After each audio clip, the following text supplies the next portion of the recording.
Hai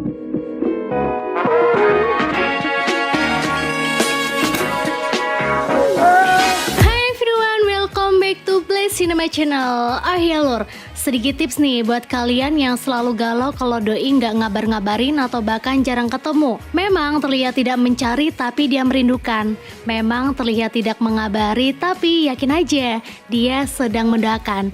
Contohnya Mbak Yani yang selalu mendoakan kalian para kaum rebahan yang tersebar di seluruh semesta alam ini agar terus dilancarkan rezekinya dan selalu nyumbangin cuannya ke sini.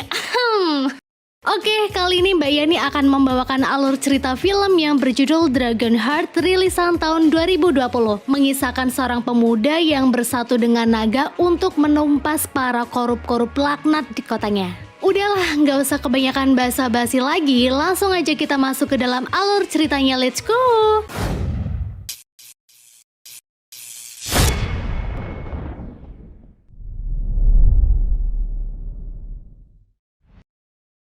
Dulunya naga hanyalah legenda setempat saja, tapi kemudian legenda itu menjadi nyata. Salah satu dari naga yang sudah ada mendarat di negeri Wallachia. Awalnya naga itu datang untuk membantu kerajaan melakukan perang. Tapi tidak lama ada sesuatu yang salah membuat naga tersebut terlupakan hingga disebut masyarakat sebagai pengkhianat. 20 tahun kemudian, Sin berfokus pada Lukas, seorang petani muda yang hidup dengan kedua orang tuanya. Walaupun serba kekurangan nih, tapi Lukas dan keluarga selalu bersyukur dan merasa bahagia. Hari itu ketika Lukas sedang beristirahat sambil memandang langit, dia merasa seperti ada yang aneh. Lukas pun langsung teringat dengan ibunya. Ternyata benar, dari jauh dia mendengar ibunya itu berteriak. Karena panik, Lukas dengan cepat lari dan mengintip dan inilah yang terjadi.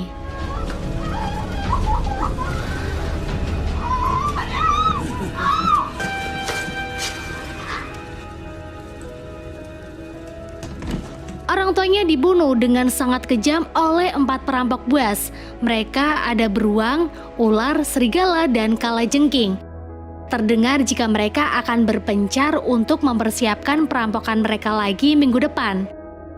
Lukas yang tidak bisa berbuat apa-apa masih bersembunyi dan menangis. Lukas kemudian berdiri melihat rumahnya itu habis terbakar dan memilih pergi. Sambil membawa 2 sapinya, Lukas pergi ke kota untuk mengajukan permohonan bantuan kepada Raja Raswan yang hari itu kebetulan sedang melakukan belusukan. Tapi ternyata belusukan itu hanya ia prioritaskan untuk perampok yang merajalela di negerinya. Dan untuk masalah paceklik yang kini sedang melanda masyarakat, hanya ia beri sedikit solusi saja. We have marauders in the countryside. I must give that priority. King, my children are starving. The fields are empty. Take this crop seed from the royal store. As you suffer, so do I. Saat Lukas berusaha untuk meminta bantuan kepada raja, raja tidak menghiraukannya. Prajurit lalu menyuruh Lukas untuk menyewa pembunuh bayaran saja jika ingin cepat balas dendamnya tercapai. Dengan kecewa, Lukas pun pergi. Karena hanya memiliki sapi, Lukas pun menjualnya agar uangnya bisa ia gunakan untuk membayar pembunuh. Di saat melakukan transaksi jual beli itu, tak disangka seorang perempuan muda yang seumuran dengannya lewat. Dia memiliki paras cantik dan teduh. Dia sempat terbuai dengan kecantikan perempuan bernama Oana itu, tapi kemudian dia kembali fokus dengan tujuannya mencari seorang pembunuh bayaran di sebuah bar. Tidak basa-basi lagi, Lukas langsung masuk ke bar dan mengutarakan maksudnya, tapi tiba-tiba seseorang menariknya dengan keras. I wish to hire a hunter. What name's Darius? Dia adalah Darius dan dia berkata, "Di sini hanya ada pemabuk yang bisa merampokmu kapan saja. Jika kau mencari seorang pembunuh bayaran, akulah orangnya." Mendengar ucapan Darius, pembunuh lain yang bernama Igor tidak terima dan meminta Lukas untuk memilih dia dan gengnya saja yang bayarannya sama seperti membayar Darius seorang. Di sini Lukas belum mengatakan sepakat, tapi anak buah Igor dengan cepat merampas uang milik Lukas. Tidak bisa dibiarkan saja, Darius langsung menebaskan pedangnya pada tangan Igor. Pertarungan pun terjadi membuat satu bar kacau.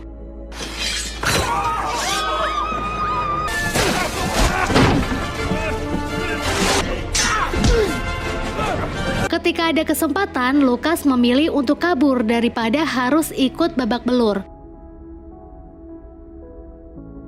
Malam itu dia diam-diam masuk ke rumah orang untuk beristirahat. Tidak terasa pagi sudah tiba.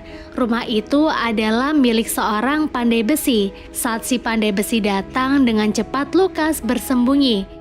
Saat waktunya sudah pas, dia muncul dan berakting seakan seorang pendatang yang ingin membeli pedang. Karena tidak memiliki uang, Lukas pun memberikan tanah 4 hektarnya untuk si pandai besi. Dan akhirnya pedang itu pun berhasil ia dapatkan. Si pandai besi mengatakan, jangan pergi sendirian, datanglah kepada naga dan minta tolong padanya.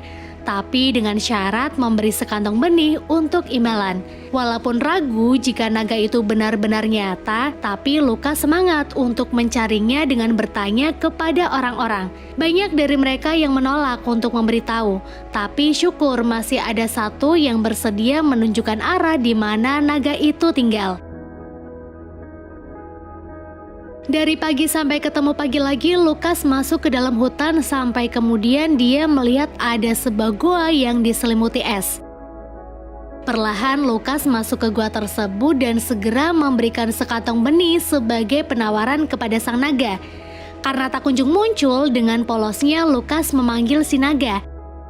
Tapi ketika naga itu muncul sambil melempar benih yang ia bawa, Lukas malah ketakutan padahal udah ada pedang di tangannya.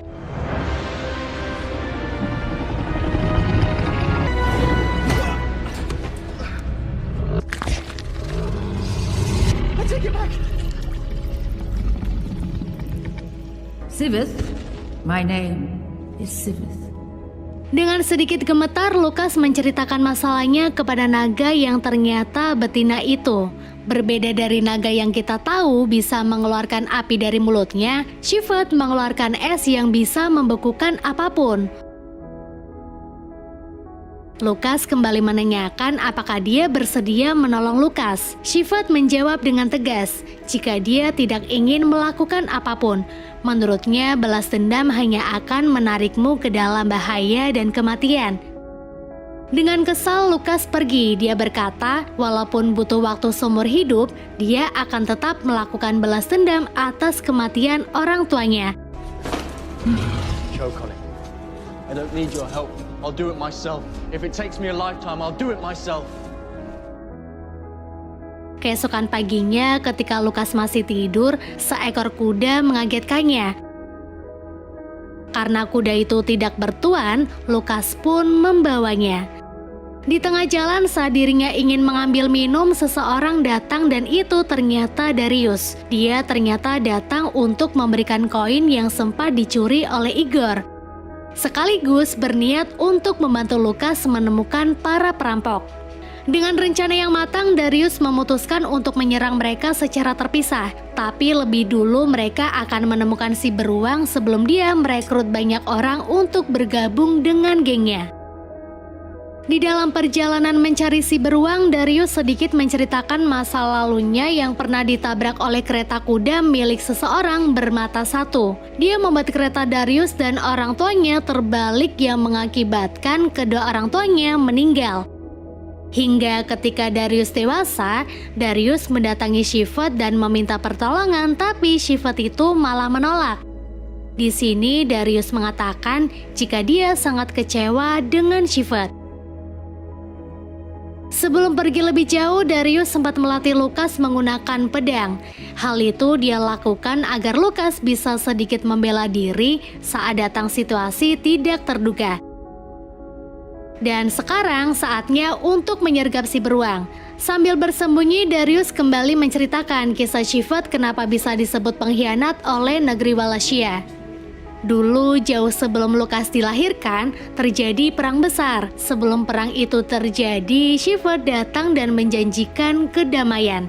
Tapi ketika Raja Raswan terluka sangat parah dan meminta sepotong hati dari Sivith yang menurut legenda bisa menyelamatkan hidup seseorang, dan jika hal itu terjadi, maka naga dan si orang itu akan berbagi indera juga rasa sakit untuk selamanya. Tapi Sivith menolak dan malah mengatakan jika ini memang sudah takdir raja. Raja yang diperkirakan tidak akan selamat ternyata sembuh. Dia yang kecewa dengan Shepherd mengusirnya lalu menjuluki naga tersebut sebagai pengkhianat. Naga yang sudah dibenci seluruh rakyat Wallachia itu bersembunyi di hutan hingga saat ini. Tiba-tiba saja kuda milik Lukas melakukan hal yang membagongkan. Dia mengencingi tas milik Darius sampai Darius lari untuk menghentikannya. Tapi kemudian inilah yang terjadi. Lukas tampak tidak percaya jika Shepherd datang, tapi dia senang juga. Berbeda dengan Darius yang menyuruh Lukas untuk memilih siapa di antara dirinya dan Shepherd yang akan menemaninya. Tapi ternyata Lukas mempersilahkan Shepherd untuk ikut, membuat Darius kesal lalu memilih pergi. Scene selanjutnya ketika Lukas sedang memetik buah-buahan, dia melihat si beruang dan pasukannya. Ketika akan mengambil pedang itu, ia lupa jika pedangnya ia letakkan di tempat lain. Si beruang yang telah melihat keberadaan Lukas pun langsung mengejar. Dengan sekuat tenaga, Lukas berteriak meminta tolong kepada Shepherd. Ketika Shepherd berusaha melawan para anak buah beruang, si beruang fokus mengejar Lukas yang lari ke atas bukit. Di sini Lukas kalah cepat. Dia sudah ditangkap oleh beruang, diputar-putar, tapi gara-gara ikat pinggang yang ditarik oleh beruang lepas, beruang oleng lalu jatuh. Tubuh dan kepalanya menghantam batu dan dia pun mati. Senang bukan main ketika tahu jika satu lawannya sudah mati tepat di depan matanya. Rencana mereka selanjutnya adalah mencari si serigala. Ketika dia dan Shepherd masih tertidur, rombongan serigala menyergap. Dia awalnya diserang dengan lebah-lebah lalu mulai berdatangan kelompok-kelompok yang lain. Dengan semburan es milik Shepherd satu persatu menghempas para perampok. Tapi Lukas tertangkap oleh serigala. Untungnya dia bisa lolos dan Shepherd yang menyamar sebagai anjing langsung menyergap serigala dari sisi lain. Lukas yang diselimuti amarah berniat ingin membunuh serigala, tapi Shepherd menyuruh Lukas untuk membiarkannya hidup karena serigala bisa memberitahu di mana keberadaan ular sekarang. Singkatnya, tibalah waktu mereka di sebuah rumah tempat ular dan kelompoknya bersembunyi. Tidak disangka Darius sudah sampai duluan dan dia sedang melakukan sesuatu. Cerobong asap dia tutup sesuai rencana yang sudah dirancang. Tapi sial, dia malah kejeblos dan akhirnya terkepung oleh ular dan kelompoknya. Melihat Darius terpojok, Shepherd dengan cepat menolong. Ular yang melihat kedatangan Shepherd bergegas menyuruh anak buahnya untuk menyingkirkan surat-surat penting. Tapi Shepherd yang sudah tahu rencana mereka pun langsung menyemburkan esnya ke rumah itu hingga gagal terbakar. Di sisi lain, Lukas yang melihat si ular kabur langsung mengejar, meninggalkan serigala sendirian dan mendapatkan kesempatan untuk kabur. Saat serigala akan kabur juga, Shepherd datang langsung menyemburkan esnya dan membekukan satu tangan serigala. Dia yang tak bisa berbuat apa-apa harus kehilangan tangannya itu lalu tercebur ke sungai. Sedangkan Lukas dan ular kini sedang bertarung satu lawan satu. Dia yang terpojok tidak lama didatangi oleh Darius dan Shepherd. Dengan bongkahan es yang dikeluarkan Shepherd, ular kalah. Tapi bongkahan es lain tak sengaja mengenai tubuh Darius. Dia pun jatuh, tapi anehnya di sini Shepherd ikut tersungkur juga. Padahal dia sama sekali tak terkena serangan. Akhirnya Darius pun menceritakan jika dulu kecelakaan itu juga hampir merenggut nyawanya. Tapi Shepherd datang menolong lalu memberikan sepotong hatinya. Waktu itu Darius belum ngeh kalau yang telah menolongnya adalah Shepherd. Tapi sewaktu-waktu dia melihat sisi lain yang akhirnya menyadarkan Darius jika dia sedang terhubung dengan sesuatu yang lain dan berniat untuk mencarinya. Hingga tidak lama dia pun menemukan gua Shepherd. Dulu ketika Shepherd dan Darius bertemu, Shepherd menjelaskan kronologi bagaimana dia menyelamatkan Darius. Darius juga kemudian meminta tolong kepada Shepherd untuk menceritakan orang bermata satu yang telah membunuh orang tuanya. Tapi Shepherd menolak dengan alasan waktu itu Darius masih terlalu muda. Malamnya Darius masuk ke rumah yang tadi dibekukan oleh Shepherd. Dia tak sengaja menemukan surat, tapi sayang, dia tidak bisa menerjemahkannya. Dia kemudian berkumpul dengan Shepherd dan Lucas lagi. Karena geram dengan apa yang sudah dilakukan oleh ular, Darius menyuruh Lucas untuk membunuhnya. Di saat pedang sedikit lagi menancap di kepala ular, Shepherd berkata jika sebenarnya tak ada orang bermata satu yang menabrak Darius dan keluarganya. Orang yang harus bertanggung jawab adalah Raja Razvan. Kereta itu meluncur dengan kencang karena membawa raja yang sekarat. Dia tidak memberitahu Darius karena jika itu terjadi, Darius hanya akan menjemput ajalnya sendiri dengan membalaskan dendam kepada raja. Selain itu, ketika datang di negeri Wallachia, Shepherd sudah mengetahui jika perang yang terjadi sudah diatur oleh raja. Dia melakukan hal itu hanya untuk menutupi segala kebusukannya dan disebut pahlawan oleh rakyatnya. Waktu itu Shepherd berniat untuk mengungkap semuanya, tapi ketika perang terjadi, raja malah terluka parah dan dia harus memberikan sepotong hatinya untuk menyelamatkan raja. Tapi karena sepotong hatinya sudah ia berikan kepada Darius, orang yang lebih penting untuk diselamatkan, Shepherd dicap sebagai pengkhianat dan terasingkan. Keesokan harinya, Darius dan kawan-kawan membawa ular ke kota untuk diadili. Di waktu senggangnya, Lucas bertemu dengan Oana, gadis yang disukainya. Dia ajak berkencan dan ternyata Oana memberikan respon yang baik kepadanya. Walaupun hanya memberikan bunga, tapi Oana sangat menyukai itu. Di tempat lain, Darius yang sedang santai minum telah berhasil menerjemahkan surat. Ternyata perampok itu bekerja untuk Raja Razvan. Ketika akan pergi, dirinya malah tertangkap oleh prajurit dan Raja Razvan sendiri. Dia menyuruh Darius untuk berhenti menangkap para perampok, karena raja sendiri yang akan menangkap mereka agar bisa disebut pahlawan. Tidak lama setelah Lucas mengantar pulang Oana, si kalajengking datang untuk menyelamatkan ular. Dia menghajar penjaga yang tak lain adalah ayahnya Oana.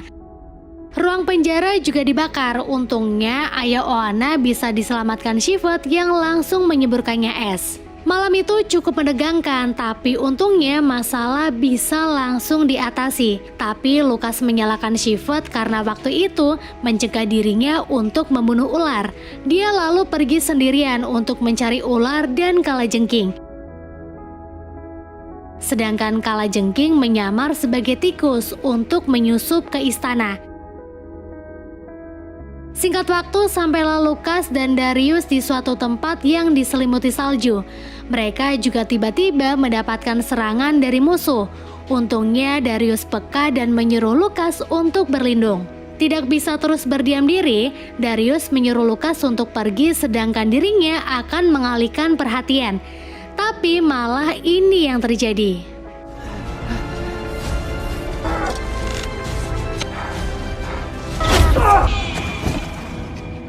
Darius terkena panah tepat di bagian perutnya. Shepherd yang kali itu sedang menyamar sebagai kucing pun langsung merasakan apa yang dirasakan oleh Darius.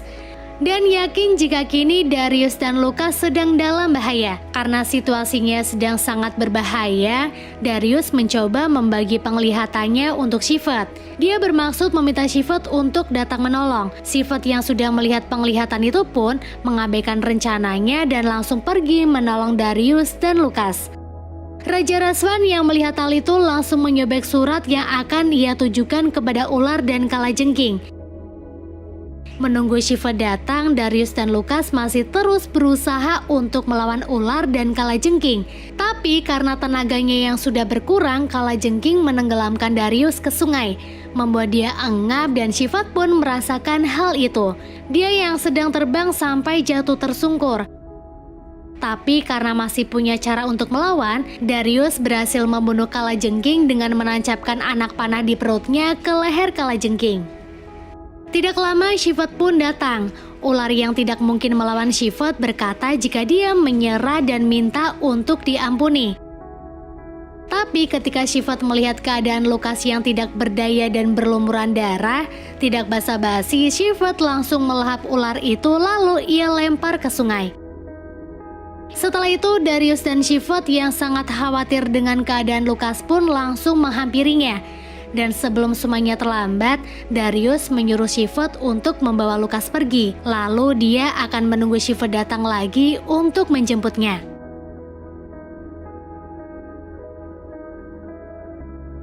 Berminggu-minggu kemudian, akhirnya Lucas siuman dan sekarang dia sedang dirawat oleh para biarawan dan juga Oana pujaan hatinya. Tapi tidak lama juga Raja Razvan dan pasukannya datang. Dia berniat untuk memberikan hukuman karena diduga menyembunyikan penjahat yang meresahkan warga. Tapi di sini Shepherd mengatakan hal yang membuat semua orang terdiam. Dia berkata, jika seharusnya yang dihukum adalah kau Raja, karena telah bersekutu dengan penjahat yang membuat kerajaan kacau balau. Si Raja tentu langsung mengelak dan mengatakan jika ucapan Shepherd hanya bualan belaka. Tapi tidak ketika serigala datang karena berhasil tertangkap oleh Darius. Dia lalu memberikan kesaksiannya jika apa yang sudah dikatakan Shepherd itu memang benar adanya. Shepherd juga kemudian menambahkan jika Raja Razvan yang sudah menyuruh para perampok mencuri bahan pangan warga hingga dia akan menjadi pahlawan. Mendengar itu Raja tambah geram. Dia menyuruh para prajuritnya untuk menembak Shepherd dan kawan-kawan. Tapi Shepherd berkata, jika ada yang berani mengungkap hal yang sebenarnya, dia akan melindungi orang itu. Para prajurit awalnya nampak takut, tapi satu persatu dari mereka bersaksi jika Raja memang sudah bersekutu dengan para perampok. Raja pun kini ditangkap oleh prajuritnya sendiri. Dia akan mendapatkan ganjarannya karena telah menjadi pemimpin korup yang selalu menyengsarakan rakyatnya. Kehidupan yang selama ini mereka dambakan pun akhirnya bisa dirasakan. Rakyat tidak ada lagi yang kelaparan, hutang pedang kepada si pandai besi akhirnya bisa ia bayar juga. Tapi ternyata si pandai besi itu membutuhkannya lagi, karena jujur dia lebih membutuhkan teman daripada uang. Bukan hanya berhasil mendapatkan pujaan hati, tapi keluarga baru yang sangat menerima dirinya. Shepherd juga bisa diterima di negeri Wallachia kembali dan hidup bahagia. Dan film pun berakhir.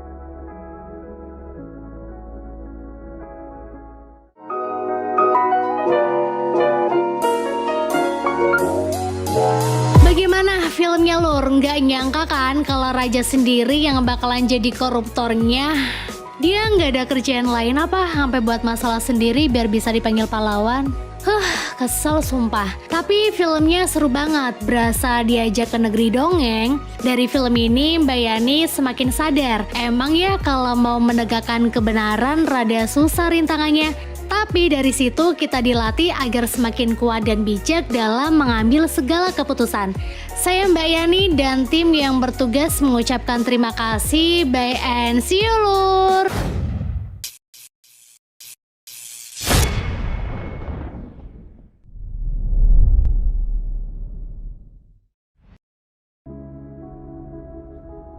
Pada tahun 1977, Pete Healy, seorang anak laki-laki berusia 5 tahun, berada dalam perjalanan bersama kedua orang tuanya dengan mengendarai mobil. Awalnya perjalanan itu lancar-lancar saja. Tapi tiba-tiba dari sebelah kanan muncul seekor rusa. Ayah Pete berusaha untuk menghindar, tapi naas kedua orang tua Pete harus tewas dalam kecelakaan tersebut.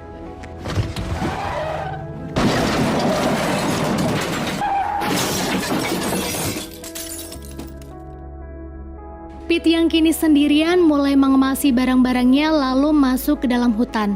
Mendengar ada suara hewan buas yang ternyata itu adalah serigala, Pete berusaha lari tapi karena bingung mau kemana, dia pun lari ke dalam hutan.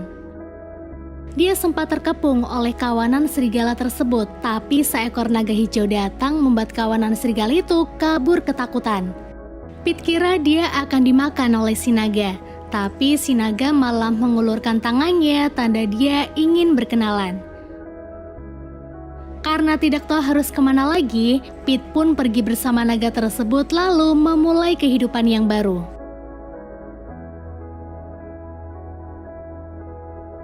Singkat waktu, 6 tahun kemudian, terlihat orang-orang sibuk mengumpulkan kayu hasil menebang di hutan dengan Jack sebagai kepala gudang tersebut. Di tempat lain ada Tuan Mikem, seorang pengrajin kayu yang sedang berkumpul bersama anak-anak.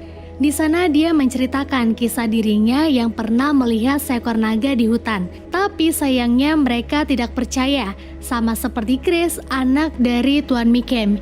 Itu terbukti dia tidak pernah melihatnya. Padahal pekerjaannya adalah sebagai polisi hutan, yang otomatis kerjanya pasti di hutan terus. I have never seen a dragon. Because you say it's true, doesn't mean it is. Di tempat lain, anak yang 6 tahun lalu terbang bersama naga kini sudah tumbuh besar. Hari-harinya ia lalui bersama naga yang ia beri nama Elliot. Lebih menyenangkannya lagi ketika Elliot menghibur Pete dengan kekuatan invisible-nya sekaligus membawa Pete terbang bebas ke sana kemari.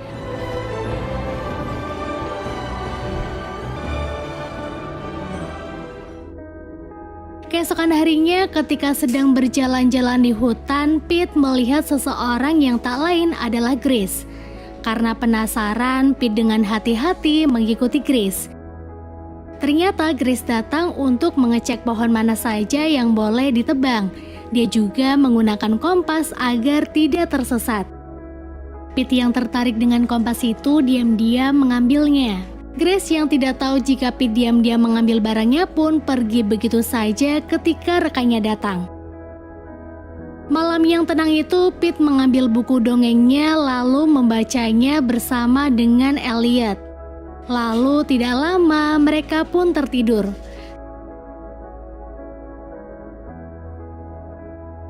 Singkat waktu, ketika pagi tiba, Pete terbangun karena mendengar seseorang sedang menebang pohon. Karena penasaran, dia pun pergi untuk melihatnya.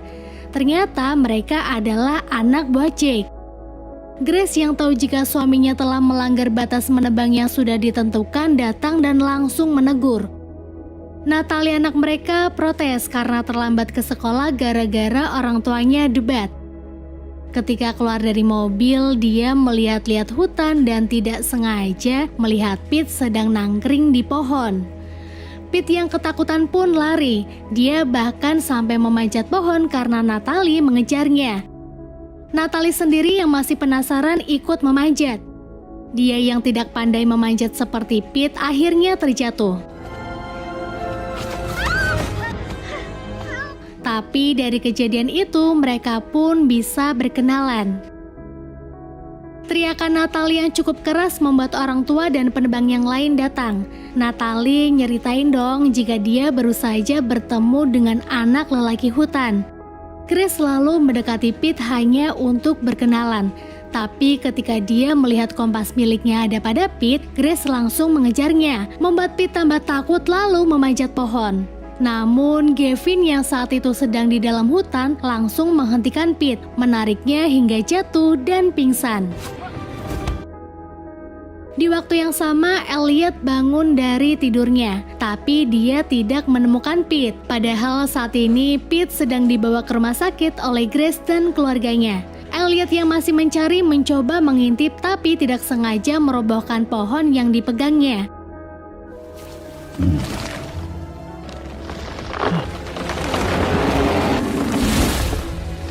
Gavin yang melihat ada hal aneh di dalam hutan pun langsung mempersiapkan senjatanya lalu segera pergi ke dalam hutan. Time to wake up, Pete. Kembali ke Pete yang terbangun karena merasa jika ibunya ada di sana. Dia yang bingung pun mengintip ke jendela dan melihat Grace sedang mengobrol dengan Sheriff. Grace bingung kenapa ada anak kecil di hutan. Sheriff yang masih menerka-nerka pun menyuruh Grace untuk menaruh Pete ke panti asuhan setelah membaik nanti. Pete yang mendengar hal itu pun langsung pergi. Natalie kemudian masuk ke kamar rawat. Dia kaget karena mendapati Pete sudah tidak ada. Ternyata dia kini sudah berlarian di jalan raya sambil memanggil-manggil Elliot. Karena tingkahnya yang aneh, dia pun menjadi pusat perhatian semua orang. Ketika polisi hendak menangkapnya, dengan cepat Pete naik ke bis yang kebetulan lewat. Dia lalu turun tapi sial, malah masuk ke gang buntu yang akhirnya dia pun tertangkap oleh Grace. Awalnya Pete memberontak, tapi Grace berhasil menenangkan Pete agar tidak takut padanya. Kini Pete sudah dalam pengawasan Grace, ia lalu diajak pulang ke rumah bersama dengan Natalie. Singkat waktu mereka pun sampai di rumah. Karena kebetulan rumah Grace dan Jake dekat dengan hutan, Pete mencoba untuk kabur lagi, tapi Grace dengan cepat mencegahnya. Grace tahu jika kini Pete ingin sekali pulang ke rumah. Dia pun berjanji akan mengantarkannya besok ke hutan. Malamnya Pete disuguhkan makanan yang enak, tapi karena kelamaan tinggal di hutan, Pete tidak tahu bagaimana caranya makan di meja makan dengan baik. Gavin yang masih di hutan bersama penebang yang lain sedang berusaha untuk mendapatkan buruannya, tapi sampai malam tiba hasilnya nihil. Namun Gavin tidak menyerah, terus mencari dan berhasil menemukan pohon yang sangat besar. Pohon itu tak lain adalah tempat tinggal Pete dan Elliot. Gavin yang penasaran pun memutuskan untuk masuk. Ternyata di dalam sana terdapat goa yang cukup besar. Gavin juga menemukan buku dongeng milik Pete yang tergeletak di tanah. Ketika Gavin akan membawa pergi buku tersebut, tiba-tiba Elliot muncul. Dia marah karena melihat Gavin membawa buku kesayangan Pete. Gavin dan penebang lain yang melihat naga langsung kaget lalu lari kocar-kacir. Ketika mereka sudah sampai di mobil dan hendak pergi, mobil tersebut tidak bisa bergerak. Ternyata semua itu karena ulah Elliot. Tapi akhirnya Elliot melepaskan mobil itu dan membiarkannya pergi. Elliot lalu terbang mengikuti kemana mobil itu akan pergi, berharap dia bisa bertemu lagi dengan Pete. Di balik itu, ada Pete yang sedang diajari banyak hal dasar oleh Grace dan Natalie. Mereka juga mengajari Pete bagaimana caranya menggosok gigi. Pete sendiri yang mulai nyaman berada di sekitar manusia terlihat sangat senang. Ketika Pete dan Natalie sedang bermain, Grace dan Jake berusaha untuk mencari tempat tinggal Pete di dalam hutan. Grace juga bertanya kepada Pete, sebenarnya siapa itu Elliot? Tapi perbincangannya terhenti karena Sheriff ingin berbicara dengannya. Ternyata Sheriff menemukan berkas lama yang mengungkapkan jika 6 tahun lalu ada anak hilang di hutan dan diduga jika anak tersebut adalah Pete. Lanjut bermain, Natalie yang melihat Pete sedang menggambar pun bertanya, sebenarnya Elliot itu hanya imajinasi Pete saja atau memang nyata? Pete menjawab jika Elliot itu nyata dan bisa terbang. Dia lalu memberitahu wujud Elliot melalui gambarannya. Natalie yang melihat gambar naga hijau itu langsung teringat dengan lagu tentang naga yang bersembunyi di hutan. Dia pun menyanyikannya untuk Pete. Tidak lama Grace datang dan meminta untuk bicara empat mata dengan Pete. Sama seperti Natalie, Grace dengan perlahan bertanya tentang sosok Elliot. Pete pun menunjukkan gambarannya kepada Grace. Grace kaget ketika mengetahui jika Elliot itu adalah seekor naga yang sering diceritakan oleh ayahnya. Pete menambahkan jika Elliot itu tidak menyukai segelintir orang, tapi Pete yakin jika Elliot pasti menyukai Grace. Pete bahkan berjanji akan mempertemukan Grace dengan Elliot setelah Grace mengantarnya lagi ke dalam hutan. Scene selanjutnya, Gavin yang masih ketakutan sampai di rumah Jake. Dia memberitahu jika di hutan dia dan penebang lain telah menemukan seekor naga yang bersembunyi di dalam pohon besar. Tapi sayangnya Jake tidak percaya dengan cerita Gavin, yang membuat Gavin marah lalu memutuskan untuk pergi. Di sisi lain, Elliot yang mengikuti kemana mobil itu pergi pun akhirnya berhasil menemukan rumah Jake dan keluarga. Melalui jendela, Elliot melihat Pete sedang berkumpul dengan manusia-manusia itu. Terlihat Pete sangat nyaman berada di tengah keluarga tersebut, yang membuatnya sedih lalu pergi lagi ke hutan. Grace yang masih penasaran dengan sosok naga Elliot pun pergi ke rumah ayahnya sambil membawa gambar milik Pete. Ayah lalu bercerita jika dulu ketika dia sedang berada di hutan, ayah melihat seekor naga yang sedang terbang. Dia panik dan kaget ketika melihat naga itu benar-benar nyata. Ayah juga hampir menembak Elliot menggunakan senapannya, tapi ia urungkan. Ayah dan naga juga memandang satu sama lain lalu pergi dan menghilang. Singkat waktu, pagi pun tiba. Hari itu Grace dan keluarganya mengantar Pete ke hutan. Ketika sampai, Pete sangat bersemangat karena dirinya sudah sangat rindu dengan Elliot. Sampai di pohon tempat tinggal Pete dan Elliot, Grace merasa takjub. Itu karena sebelumnya dia belum pernah masuk ke daerah tersebut. Pete lalu masuk perlahan ke dalam pohon dan keluar lagi sambil membawa Elliot yang berada di belakangnya.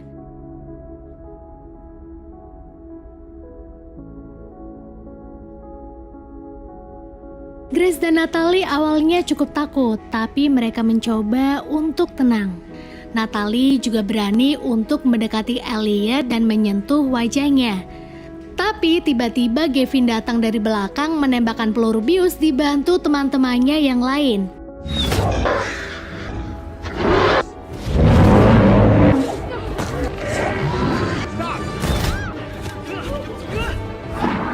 Pete berusaha untuk menghentikan mereka, tapi dia tidak berdaya. Elliot yang sedari tadi memberontak pun akhirnya jatuh lemas karena banyaknya bius yang menancap pada tubuhnya.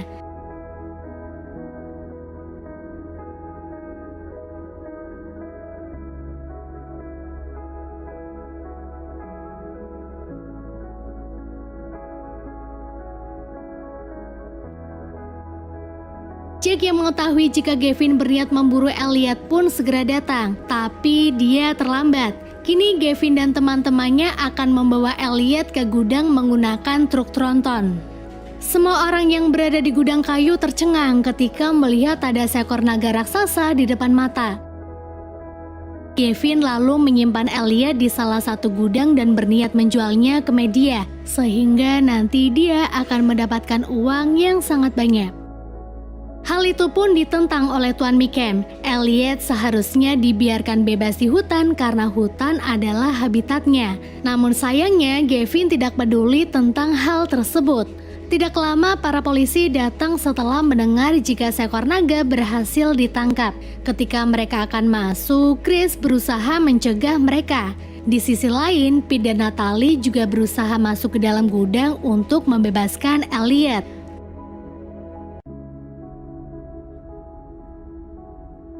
Ketika polisi dan orang lain berhasil masuk ke gudang, mereka diam karena Elliot sudah tidak ada di sana lagi.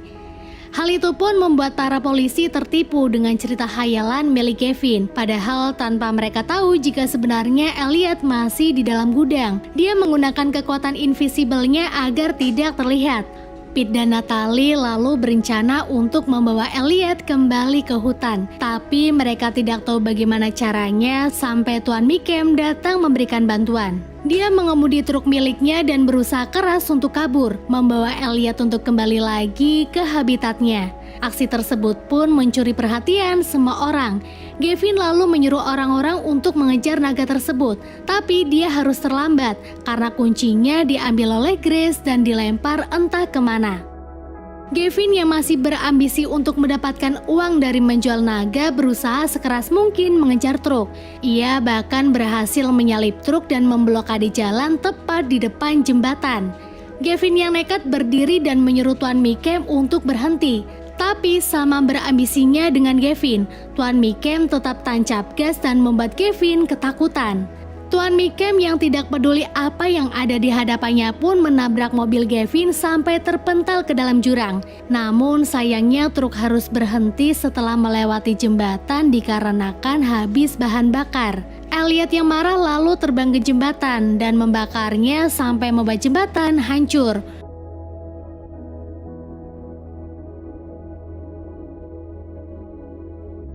Bagian depan mobil Jack juga terkena semburan api itu dan keduanya terjebak di dalam.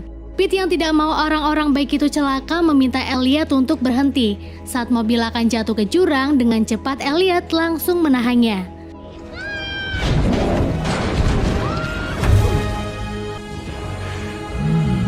Namun ketika Jack dan Grace akan keluar, jembatan runtuh dan membuat Elliot, Grace, dan Jack terjatuh dengan begitu cepat ke dalam jurang.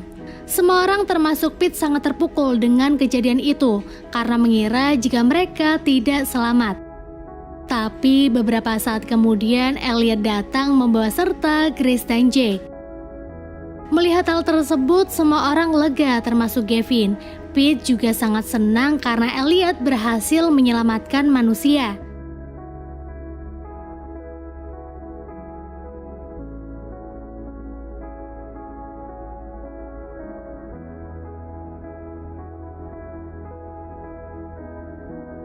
Ketika helikopter datang, Pete dan Elliot pergi ke hutan tanpa mengucapkan selamat tinggal kepada Grace dan keluarganya.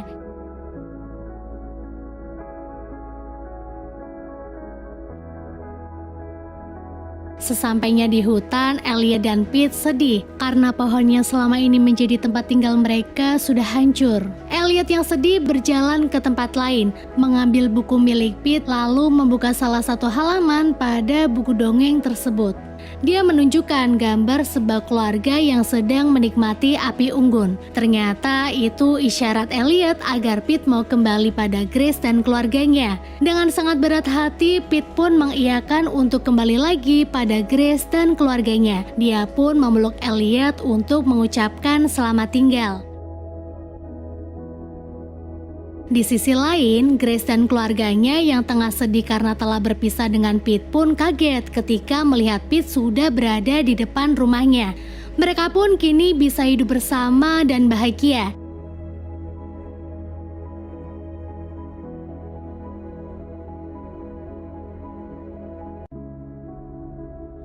Sesekali juga keluarga Grace mengunjungi hutan untuk melihat Elliot. Tanpa mereka sangka jika ada naga yang sama seperti Elliot. Dengan kata lain, Elliot tidak sendirian lagi dan film pun berakhir.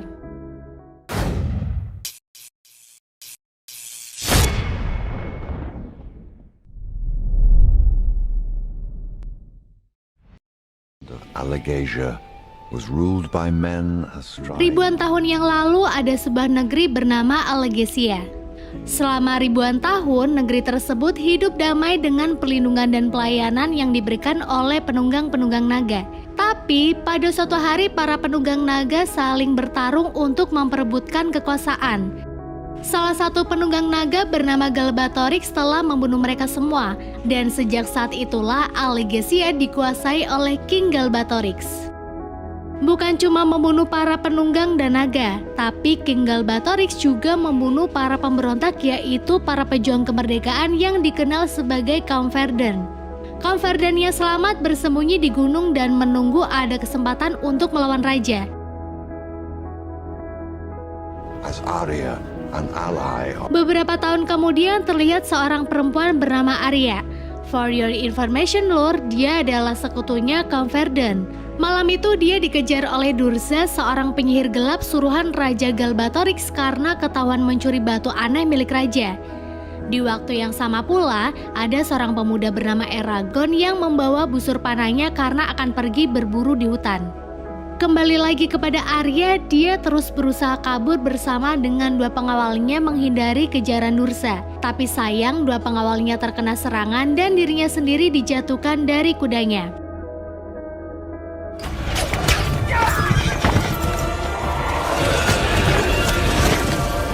Sekarang Arya pun sudah berhadapan langsung dengan Durza.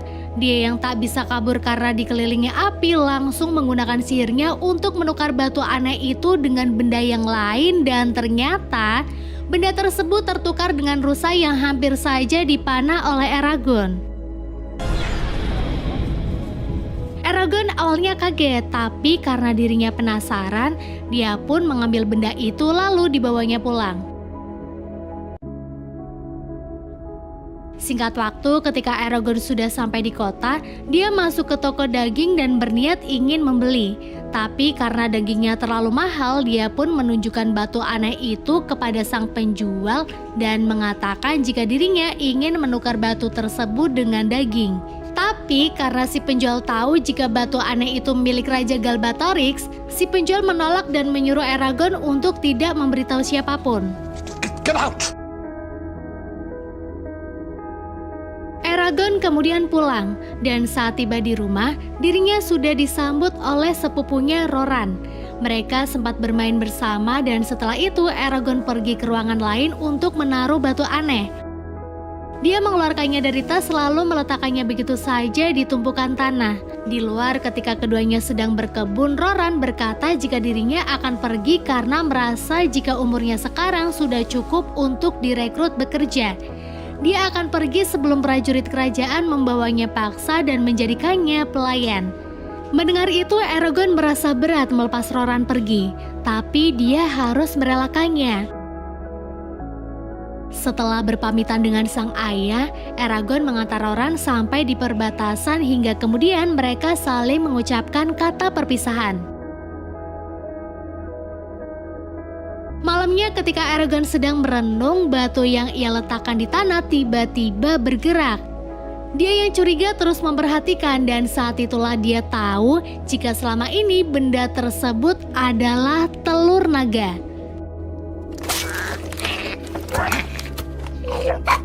And look at this lur, lucu banget kan naganya kayak aku. Quacks. Eragon yang gemas langsung mengeluarkan tangannya untuk menyentuh naga tersebut. Dan ternyata rasa sentuhan itu bukan hanya dirasakan oleh Eragon tetapi oleh beberapa orang ini lur. Wah, tambah penasaran nih apa maksudnya. Lanjut di tempat lain, Raya yang ditangkap oleh Durza akhirnya sadar. Dia kemudian diterawang oleh Durza dan terlihat Eragon bersama dengan telur yang sudah menetas itu. Durza yang mengetahui itu segera melaporkannya kepada raja dan sesuai perintah, Durza berjanji akan membunuh naga tersebut sebelum Eragon dan naganya bertemu dengan Kamfar dan kaum yang akan menyerang Galbatorix lagi.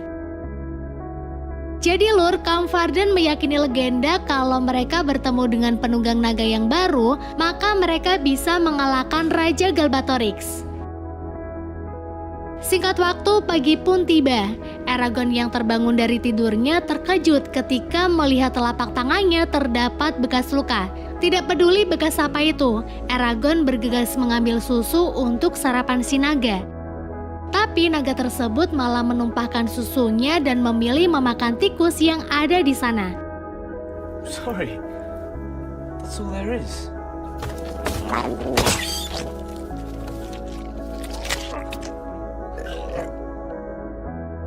Malamnya Eragon pergi ke kota dan tidak sengaja mendengar seseorang sedang bercerita tentang kisah penunggang naga. Dia adalah Brom. Warga yang lain sudah menyuruh Brom untuk diam karena jika prajurit mendengarnya, Brom bisa dihukum gantung. Sedangkan Eragon yang tertarik dengan cerita itu terus mendengarkannya hingga dia tahu jika masa penunggang naga akan segera datang. Tapi tak lama prajurit datang menghentikan Brom. No! Are you deaf? Be on your way! Keesokan harinya, Eragon yang bersemangat setelah mengetahui cerita kemarin langsung mengajari naganya untuk terbang. Perlahan namun pasti naga itu pun berhasil terbang.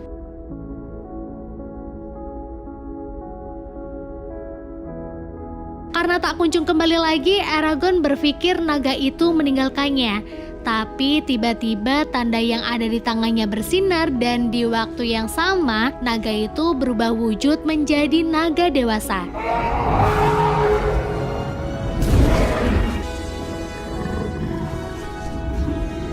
Terkejutnya Eragon ketika dirinya dan naga tersebut bisa saling berkomunikasi melalui pikiran. Naga itu kemudian memperkenalkan dirinya sebagai Saphira.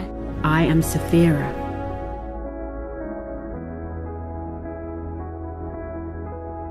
Karena masih penasaran dengan kisah penunggang naga, Eragon pergi ke rumah Brom untuk mencari tahu. Tapi ketika sampai di sana, Brom enggan untuk menceritakan kisah itu lagi dan mengusir Eragon. Di perjalanan pulang, Eragon merasa ada sesuatu yang aneh sedang terjadi. Dia yang penasaran pun diam-diam mencari tahu dan kagetnya dia ketika melihat si penjual daging sedang ketakutan karena akan dibunuh seseorang yang tak lain adalah Razak, utusan dari Durza.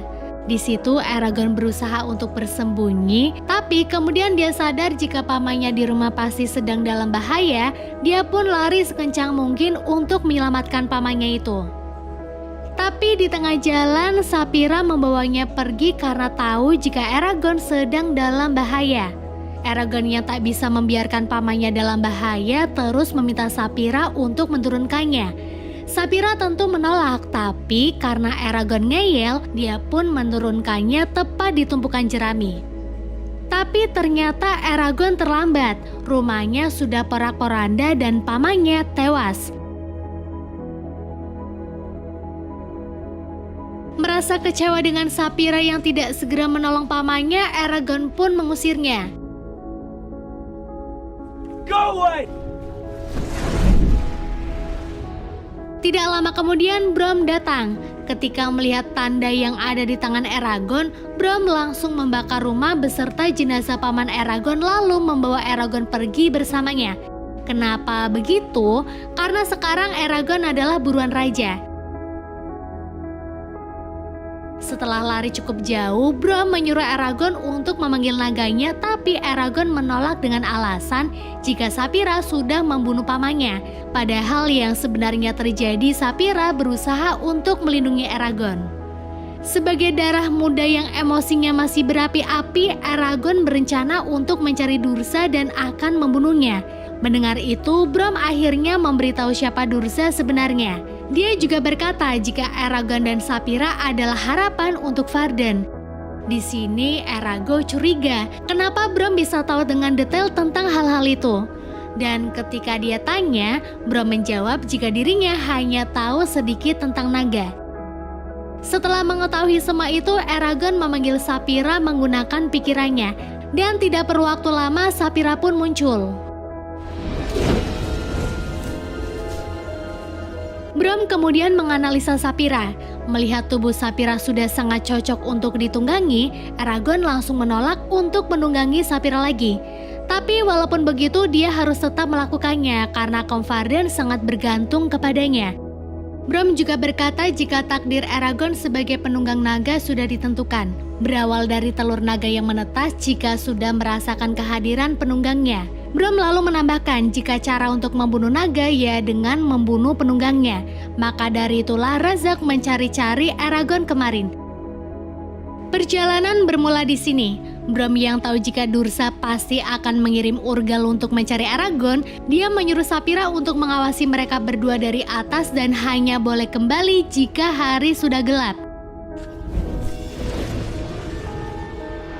Dan ternyata benar, di tempat lain terlihat Durza sedang mendatangi Kaum Urgal. Dia menyuruh mereka untuk membawakan kepala Eragon kepadanya. Tidak basa-basi lagi, Kaum Urgal pun memulai pencariannya. Untung saja ketika Urgal sedang menjarah warga, Brom menyadari kehadiran mereka. Tak ingin celaka, Brom pun mengajak Eragon untuk pergi. Tapi lagi-lagi namanya darah muda, Eragon yang sudah menjadi jagoan berniat untuk melawan Urgal. Eragon berkata jika dirinya mampu bertarung menggunakan pedang. Mendengar itu, Brom langsung mengajak duel untuk melihat seberapa jago anak itu. Dan ternyata belum ada kemampuan apa-apa. Eragon hanya bisa terpojok oleh serangan Brom.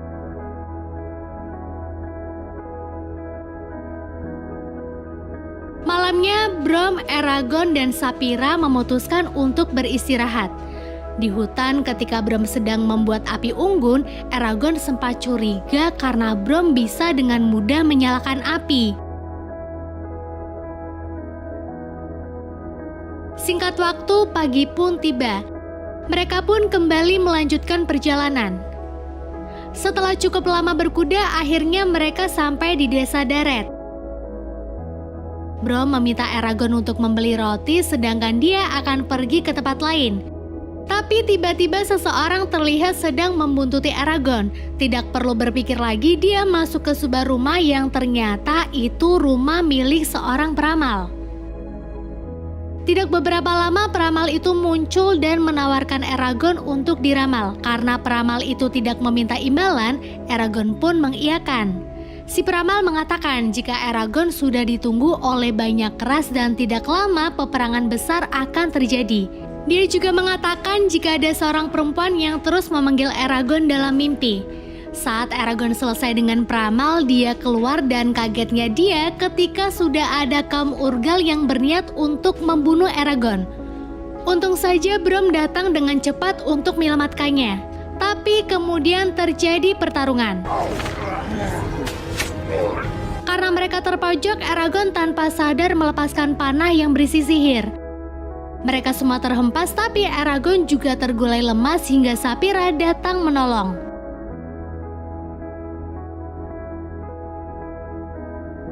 Beberapa waktu kemudian Eragon sadar dari pingsannya. Karena bingung dengan apa yang terjadi, Brom memberitahu Eragon jika semalam Eragon baru saja menggunakan sihirnya. Tapi sihir itu bisa membuat si penggunanya lemah, bahkan yang terparah bisa mengakibatkan kematian. Brom pun mengajari Eragon beberapa sihir ringan yang bisa Eragon gunakan agar tenaganya tidak terkuras. Saphira juga kemudian datang dan mengajak Eragon untuk terbang dan mencoba beberapa sihir yang dia bisa.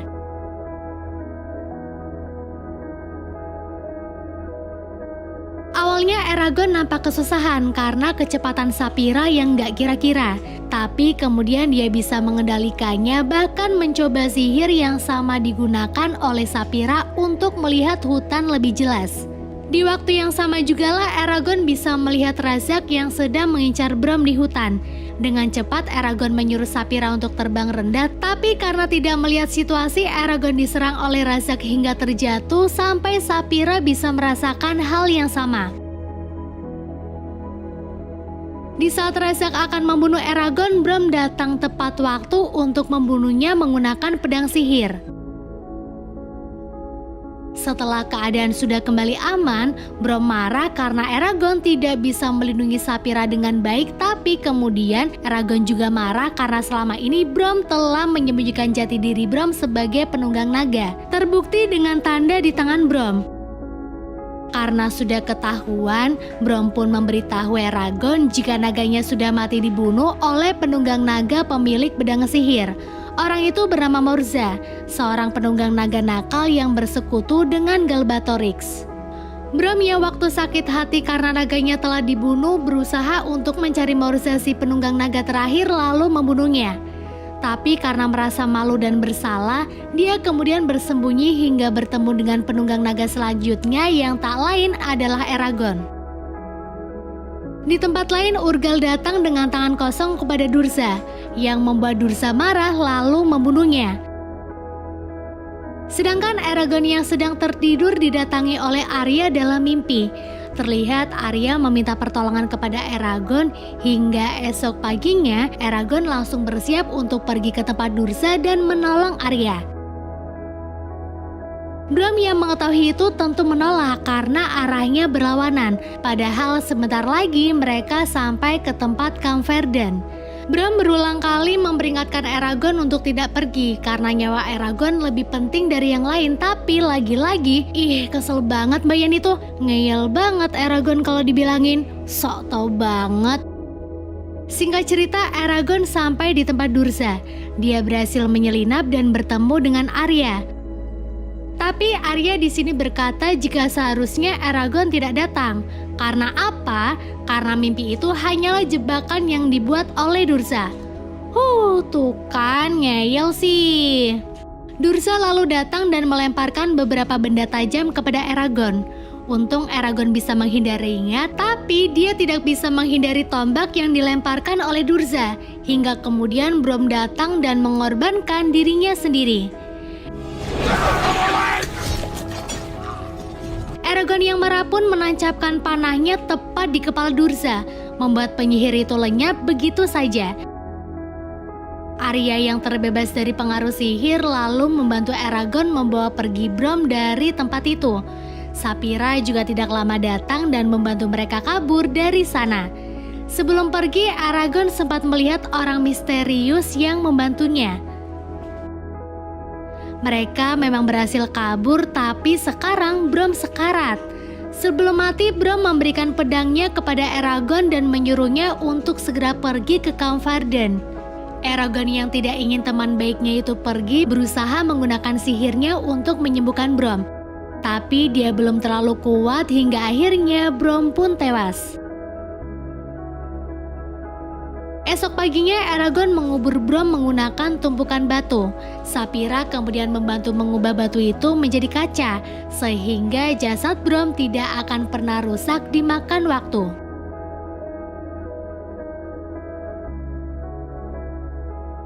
Ketika Arya dan Eragon akan pergi ke Camp Verden, tiba-tiba saja Arya terjatuh dan setelah dicek, ternyata Arya sudah diracuni oleh Durza.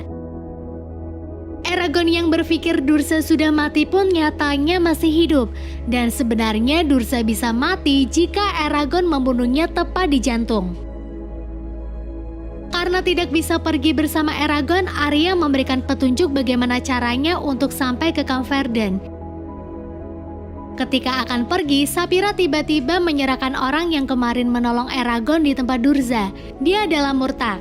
Tak ada angin, tak ada hujan, tiba-tiba saja Murtagh menawarkan diri untuk membantu Eragon menuju ke tempat Camp Verden. Karena jika tersesat maka Arya tidak akan bisa tertolong. Eragon yang merasa aneh langsung bertanya kenapa Murtagh mau menolongnya. Murtagh pun menjawab jika dulu orang tuanya telah dibantai oleh raja. Dan setelah mendengar jika penunggang naga datang lagi, dirinya tergugah untuk membantu. Mereka kemudian berangkat. Eragon dan Murtagh memilih untuk menunggang kuda sedangkan Arya naik ke punggung Saphira. Ketika sampai di sebelah sungai, Eragon menyuruh Saphira untuk tetap menjaga Arya sampai dia memanggil, sedangkan dirinya dan Murtagh akan pergi. Di ujung jalan tiba-tiba Urgal menyerang. Untungnya Murtagh dengan sigap langsung bertindak, tapi karena tidak hanya satu namun puluhan, mereka kemudian terjun ke sungai hingga terkepung oleh Camp Verden. Mereka lalu dibawa kepada pemimpin Camp Verden. Dia adalah Ajihad. Ajihad yang kurang percaya jika Eragon adalah penunggang naga menyuruh Eragon untuk memanggil Saphira. Dan tidak lama Saphira pun datang sambil membawa Arya yang masih sekarat.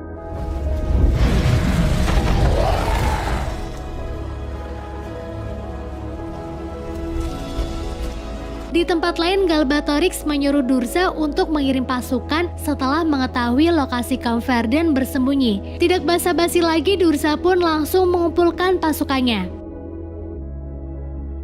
Kembali lagi kepada Camp Verden, mengetahui jika kaum Urgal sudah berdatangan, Eragon langsung mengutarakan maksudnya datang yang tak lain karena ingin membantu melawan raja. Tapi Murtagh dilarang ikut dan dia akan ditahan. Loh, kenapa? Ternyata si Murtagh ini adalah anak dari Morza, si pengkhianat. Eragon bingung harus berbuat apa, tapi demi kelancaran perang nanti, Murtagh mau tidak mau harus ditahan. Eragon lalu dibawa berkeliling dan diberi baju perang, tak lupa juga baju perang untuk Saphira. Semua Camp Verden juga nampak sibuk menyiapkan senjata dan strategi untuk berperang dengan para pengikut raja.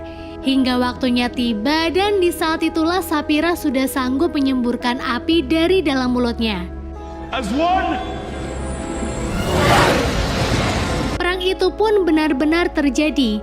Menggunakan api yang disemburkan oleh Saphira, beberapa kaum Urgal dapat dikalahkan. Terlihat Murtagh yang berhasil keluar dari penjara turut membantu Camp Verden.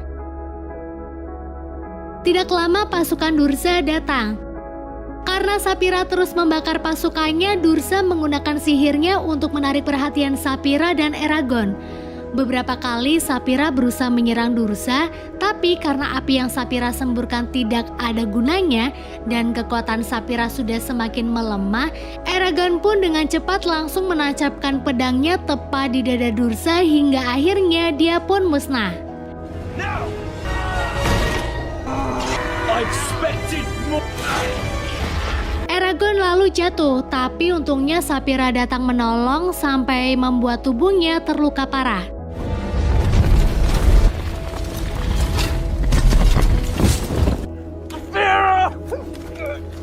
Eragon yang sangat khawatir dengan naga berusaha bangun dan menggunakan sihirnya untuk menyembuhkan luka Saphira.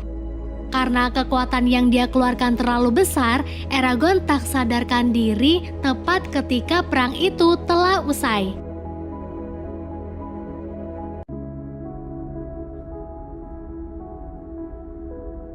Keesokan harinya, Eragon sadar dari pingsannya.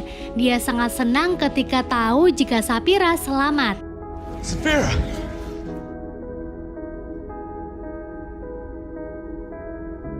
Mereka berdua lalu pergi untuk menyusul Arya, meninggalkan kaum Verdan yang telah mendapatkan kemakmuran hidupnya lagi. Dengan kecepatan terbang Saphira, dia berhasil menyusul Arya bersama dengan pengawalnya yang sedang dalam perjalanan menuju Ales Merah. Arya di sini meminta maaf karena tidak sempat berpamitan. Dia tahu jika Galbatorix pasti akan segera membalaskan kekalahannya. Dan karena akan mempersiapkan perang melawan Galbatorix, mereka pun berpisah dan film pun berakhir.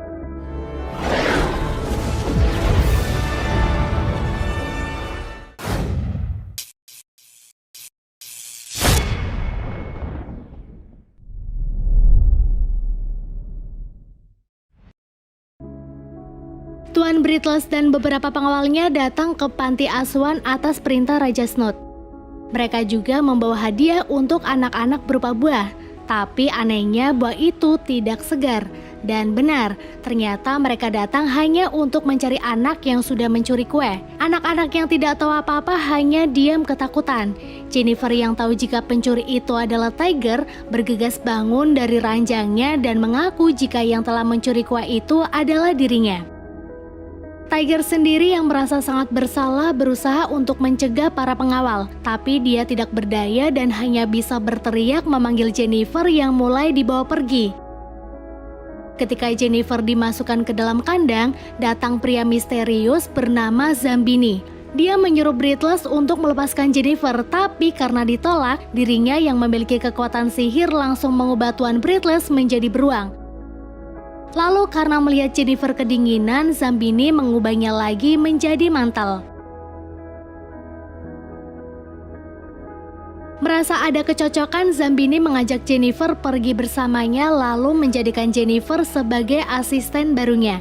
Zambini lalu mengajak Jennifer ke perbatasan wilayah di mana ada gerbang dimensi lain yang tidak bisa dimasuki manusia biasa. Dimensi itu bernama Dragonlance. Zambini merasa jika sekarang para naga di Dragonlance sedang mengalami masalah dan dia harus melakukan sesuatu untuk menolong mereka karena sekarang Jennifer sudah menjadi asistennya.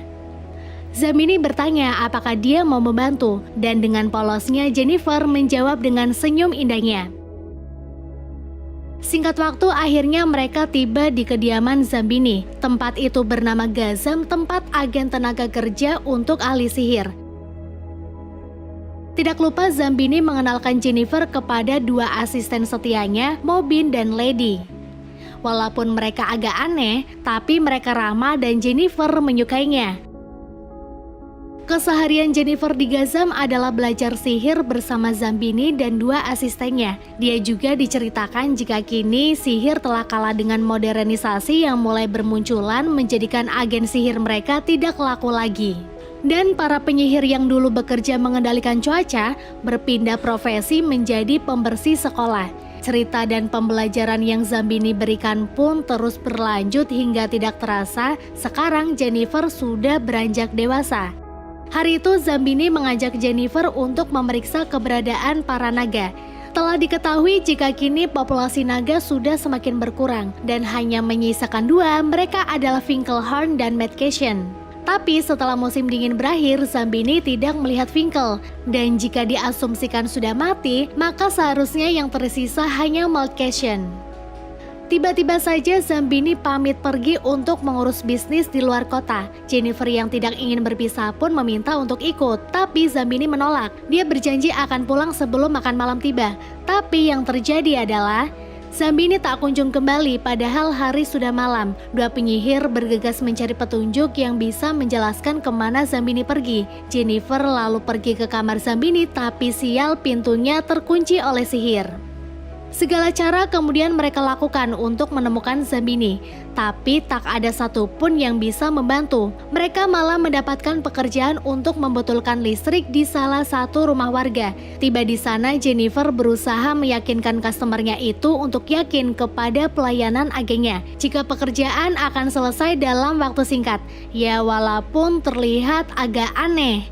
Ketika Moby dan Lady mulai bekerja, Mobin tiba-tiba berteriak. Ternyata baru saja Mobin melihat jika naga terakhir dalam waktu dekat akan dibunuh oleh Dragon Slayer atau pembasmi naga.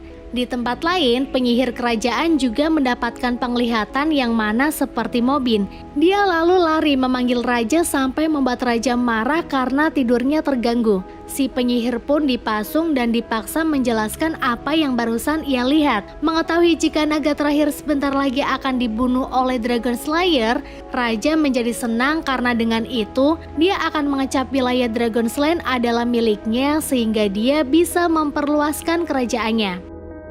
Kembali lagi pada Jennifer yang telah kembali ke Gazam. Dia yang masih dibuat resah dengan penglihatan Mobin, tiba-tiba saja melihat cahaya hijau dengan Zambini di dalamnya. Terlihat Zambini berusaha untuk mengatakan sesuatu kepada Jennifer tapi tidak bisa. Dia lalu menulisnya di secari kertas tapi sayang, dia tidak punya waktu untuk melakukan itu karena dengan cepat dirinya menghilang.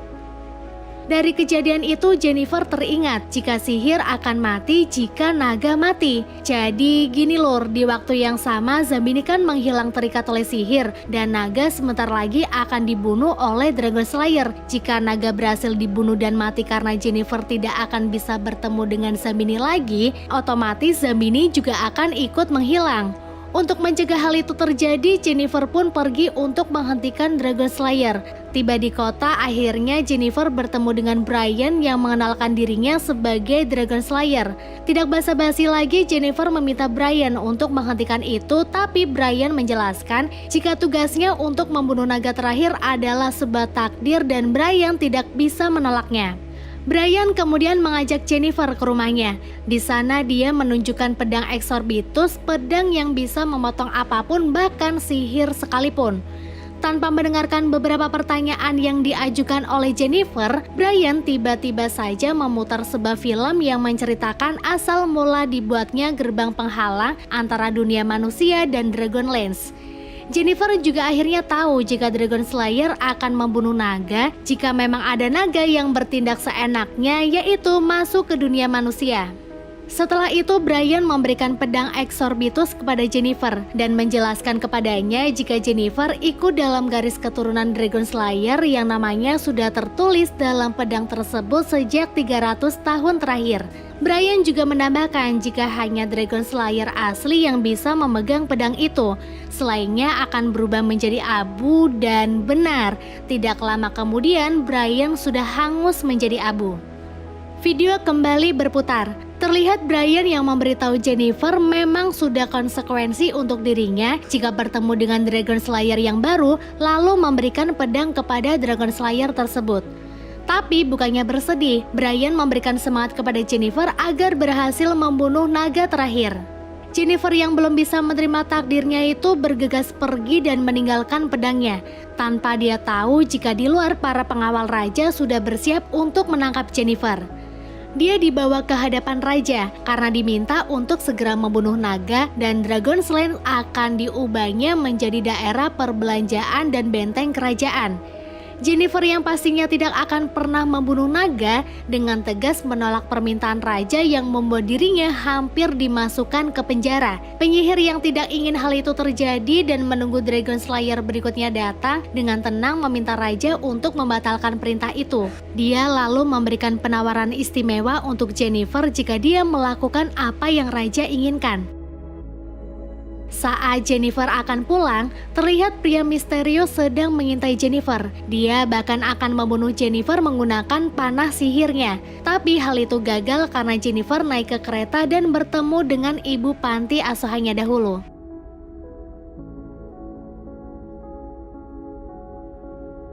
Cukup lama berada di kereta, Jennifer pun sampai di perbatasan Dragonsland. Tapi dia dibuat bingung karena sudah banyak orang berkumpul di sana. Ditambah media yang berusaha mengajukan beberapa pertanyaan untuknya. Di sini Jennifer juga dituntut untuk segera membunuh naga. Tapi karena dia tidak mau, orang-orang mengamuk lalu melemparinya. Jennifer berusaha menghindar karena keadaan semakin ricuh. Tapi tidak sengaja karena terlempar sebuah kotak, dirinya malah masuk ke Dragonsland. Melihat orang-orang terus menyuruh dirinya untuk membunuh naga, Jennifer memilih untuk tidak menghiraukannya dan pergi lebih dalam ke wilayah Dragon's Lane.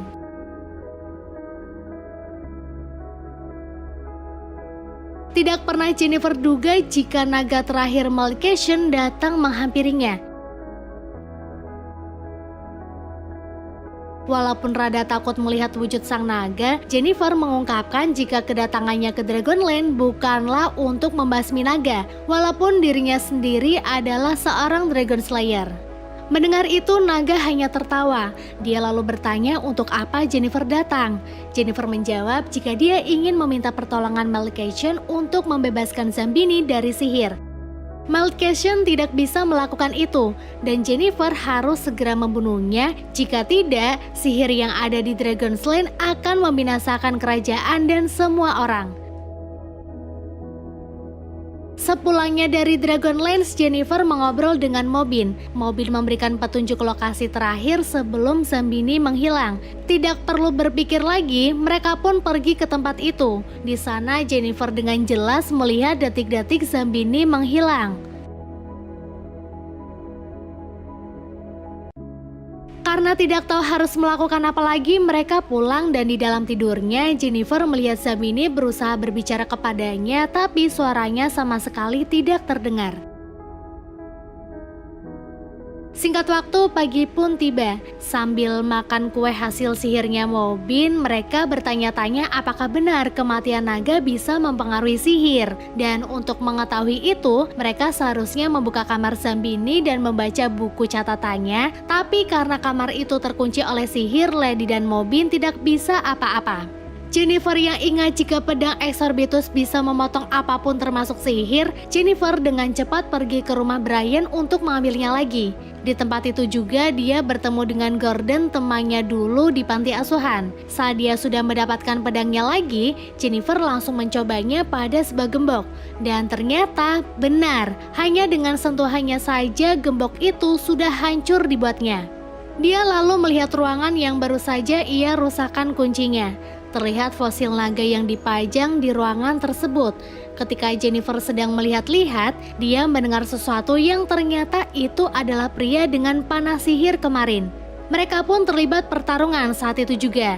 Sudah jelas jika si pria kalah kuat dengan pedang Exorbitusnya Jennifer, tapi dia tidak menyerah sampai kemudian fosil naga di atasnya runtuh dan membuatnya jatuh pingsan.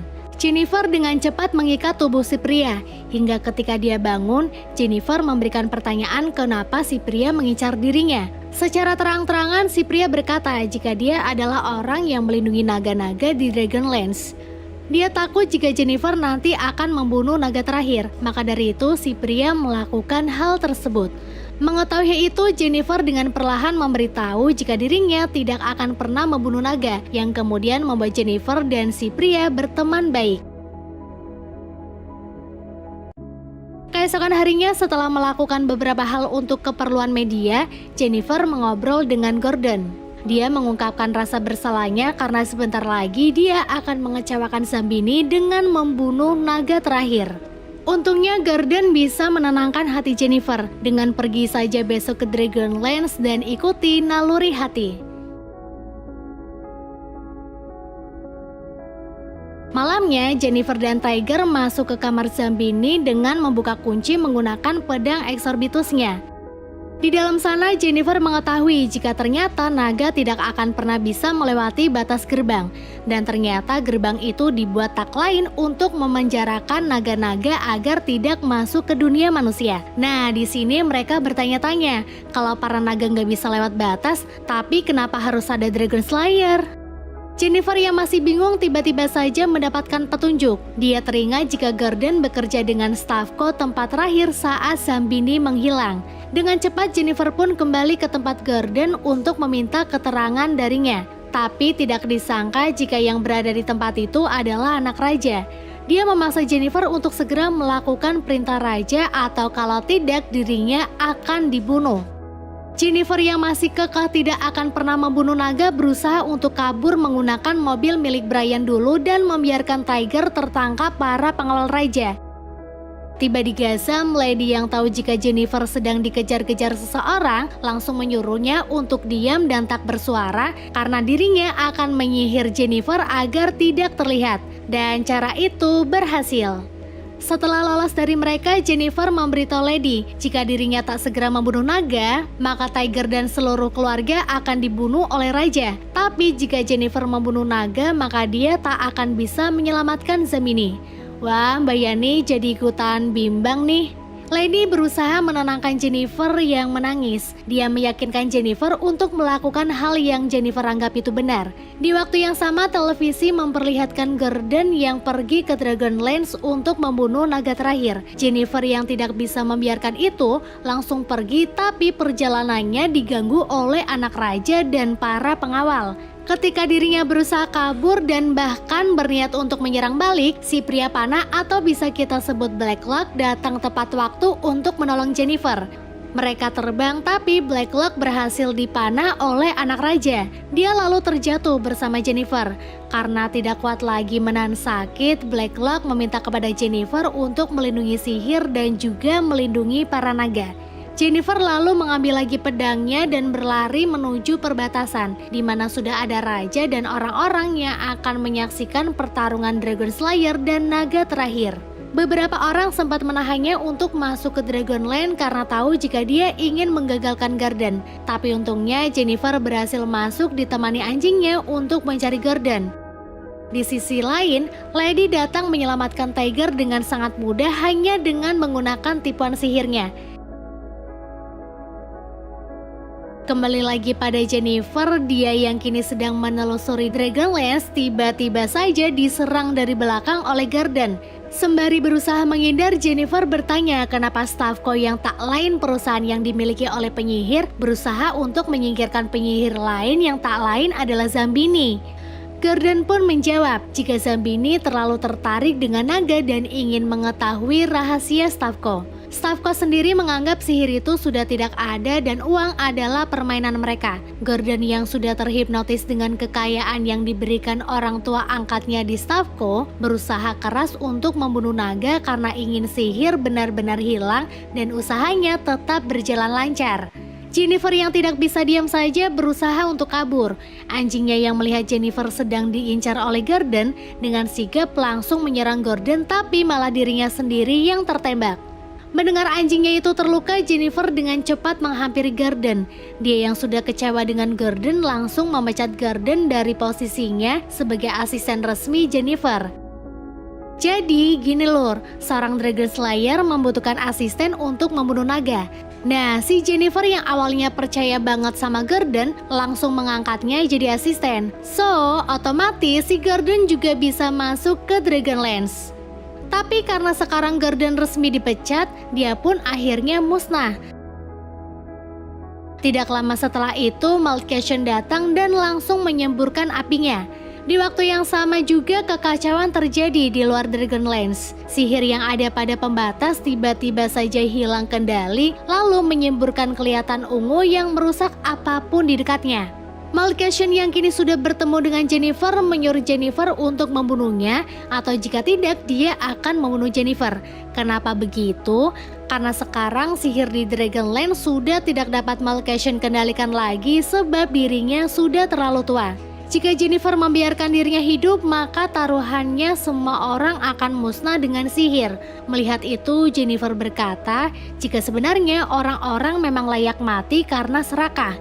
Mereka menginginkan Malcation mati karena ingin menguasai tanah Dragonlance. Ditambah jika dia membunuh Malcation, maka dia tidak bisa bertemu Zambini untuk selamanya. Malcation yang tidak ingin membuat Jennifer menyesal karena lebih memilih membunuh banyak orang ketimbang dirinya, tidak berhenti meyakinkan Jennifer. Dia juga yakin jika pilihan untuk membunuh naga adalah yang terbaik ketimbang melihat seluruh dunia hancur. Sambil terus meminta maaf, Jennifer menancapkan pedangnya di dada Malcation hingga yang terjadi sihir pun musnah.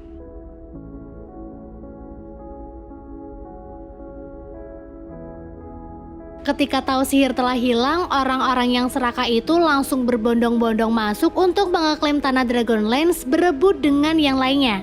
Tapi tiba-tiba saja kejadian tak terduga muncul. Ada 2 ekor naga datang menyerang para warga dan para pengawal raja. Ketika para pengawal berusaha untuk membunuh naga, naga tersebut malah bangkit lagi menjadi 2. Di tempat lain, Jennifer bangun dari pingsannya lalu segera kembali ke rumah tanpa dia tahu jika sekarang para naga telah muncul kembali. Setibanya di rumah, Jennifer langsung meminta maaf kepada Lady dan Mobin karena telah membunuh naga. Mobin, Lady, dan Tiger yang tahu perasaan Jennifer langsung memeluknya. Mereka membanggakan keputusan Jennifer yang sudah berani membunuh naga. Mereka juga kemudian memberitahu jika sekarang naga telah kembali lagi. Loh, kenapa bisa ada naga lagi ya? Jadi keinginan Jennifer yang tidak ingin membunuh naga lebih besar lur. Makanya naga bisa muncul lagi walaupun sudah dibunuh dan sihir masih tetap ada. Jadi kemungkinan besar kesempatan untuk menemukan Zambini masih ada.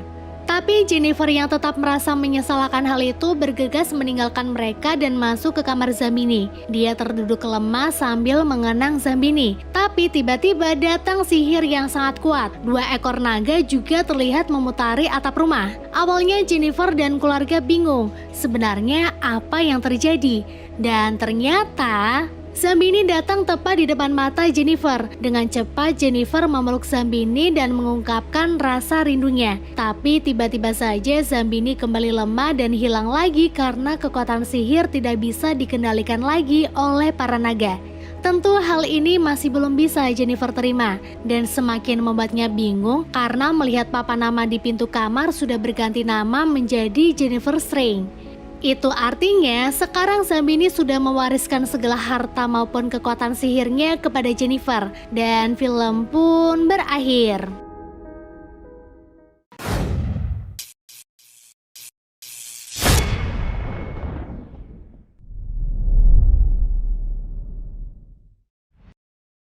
Ceritanya di masa ketika semua orang mempercayai kehidupan naga telah berakhir. Lahirlah bayi wanita yang bisa berubah menjadi naga ketika berumur 20 tahun. Kemudian, naga tersebut memiliki 2 pilihan antara menjadi naga baik atau naga jahat.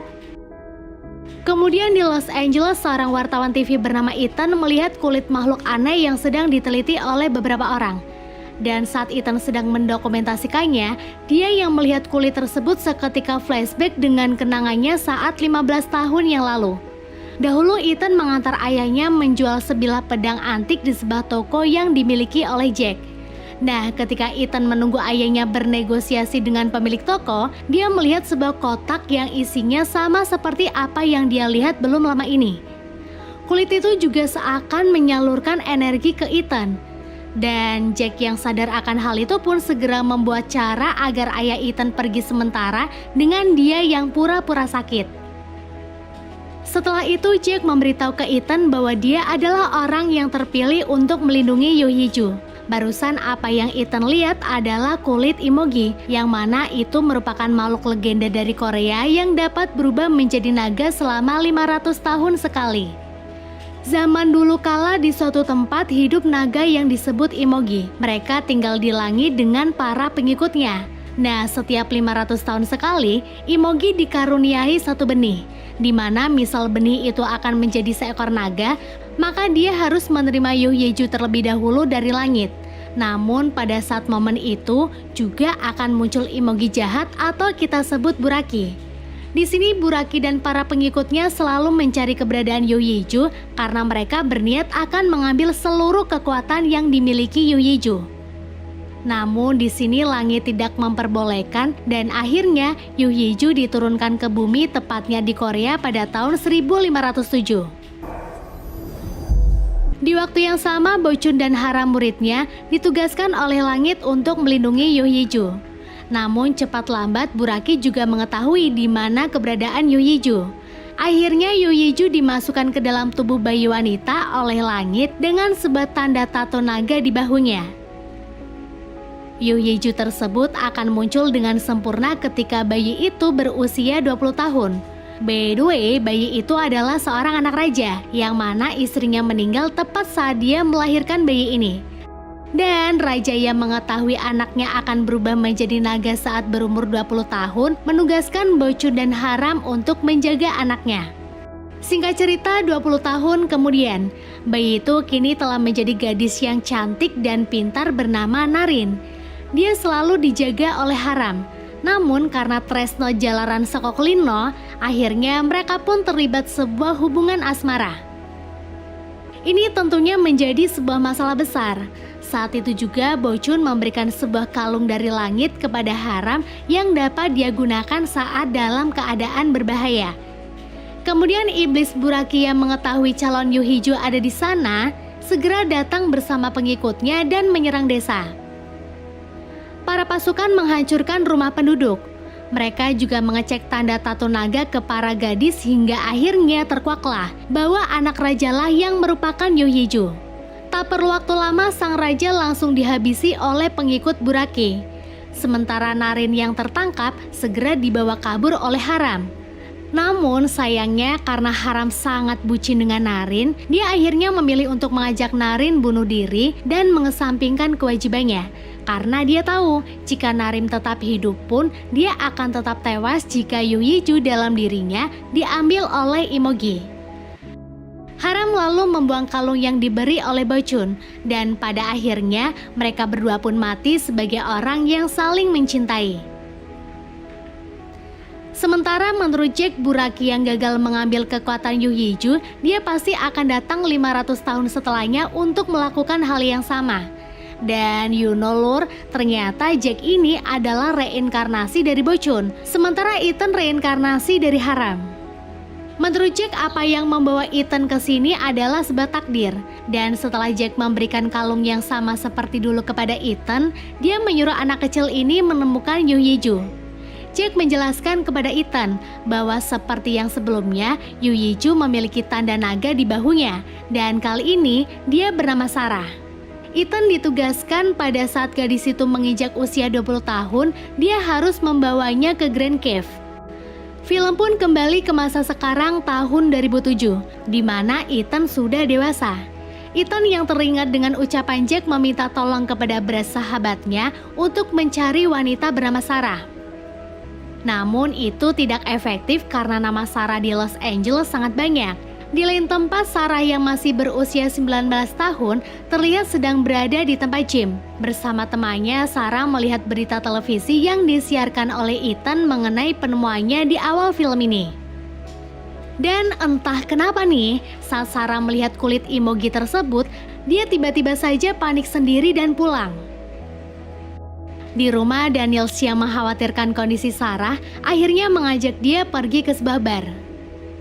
Namun karena Sarah merasa masih tidak tenang, dia pun memutuskan untuk pulang. Tapi di tengah jalan, Sarah yang sendirian digoda oleh beberapa preman. Untung saja datang pria yang tidak diketahui identitasnya menolong Sarah dengan tenaga yang sangat kuat.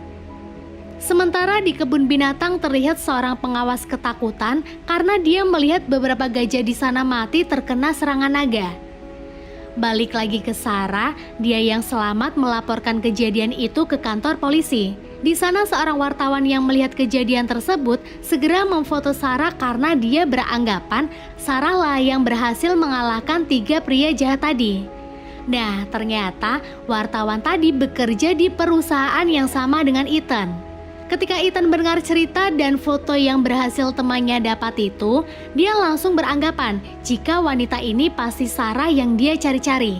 Serta perasaan dia pun diperkuat setelah Ethan mendengar laporan tentang munculnya naga tadi malam. Malam itu juga Sarah mendapat mimpi buruk, di mana dia dibunuh oleh seorang pria yang menyelamatkannya tadi. Dan saat Sarah bangun, tato di bahunya seketika saja menyala sampai Sarah kesakitan dan terpaksa dibawa ke rumah sakit. Sebagai besti yang baik, Daniels dan pacarnya datang ke rumah sakit untuk menjenguk Sarah.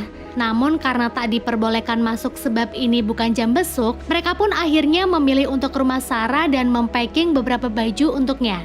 Namun Lur, singkatnya setelah mereka sampai di rumah Sarah, nyawa Daniels dan pacarnya tak terselamatkan karena diserang oleh Buraki dan pria misterius. Beralih ke Ethan, dia yang berterima kasih kepada temannya sebab telah berhasil menemukan alamat wanita yang dia cari, mulai menceritakan kisah dia di kehidupan masa lalunya. dan juga tugas dia saat ini. Saat itu juga mereka yang mendapat callingan untuk menyiarkan berita di sebuah tempat membuat Ethan shock karena alamat rumah yang akan mereka datangi adalah rumah Sarah. Dan dia yang mendapat info jika kematian 2 orang di sana tak wajar, segera bertanya di mana keberadaan Sarah sekarang kepada salah satu warga di sana. Ethan dan Brass kemudian on the way ke rumah sakit. Di sana Ethan mendapati Sarah berada di ruang pengasingan sebab diduga telah mengalami gangguan jiwa. Tanpa basa-basi, Ethan segera memperkenalkan diri kepada Sarah serta mengatakan maksud dan tujuannya ke sini. Namun saat itu juga ternyata Buraki telah datang juga ke rumah sakit.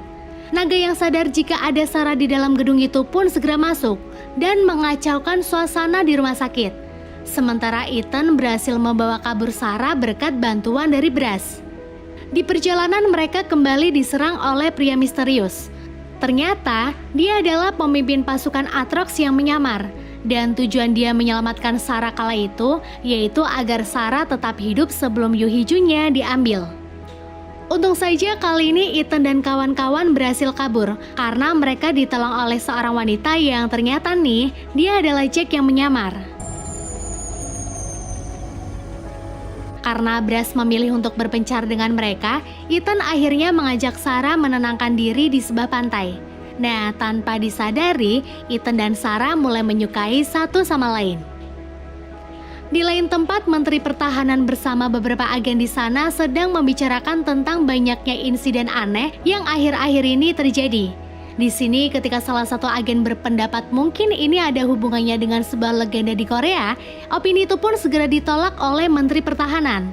Namun setelah salah satu agen yang lain memberikan bukti fisik adanya monster tersebut, Pak Menteri pun akhirnya percaya dan di sini semua orang yang mengikuti rapat meyakini jika Sarah ada kaitannya dengan munculnya makhluk-makhluk tersebut. Selanjutnya para agen menurunkan beberapa pasukan ke sebuah gua yang dipercaya sebagai tempat persembunyian Buraki. Dan benar saja dong, Buraki ada di sana. Tapi karena saking hebatnya pengikut Buraki, semua pasukan itu pun kalap karena dibantai.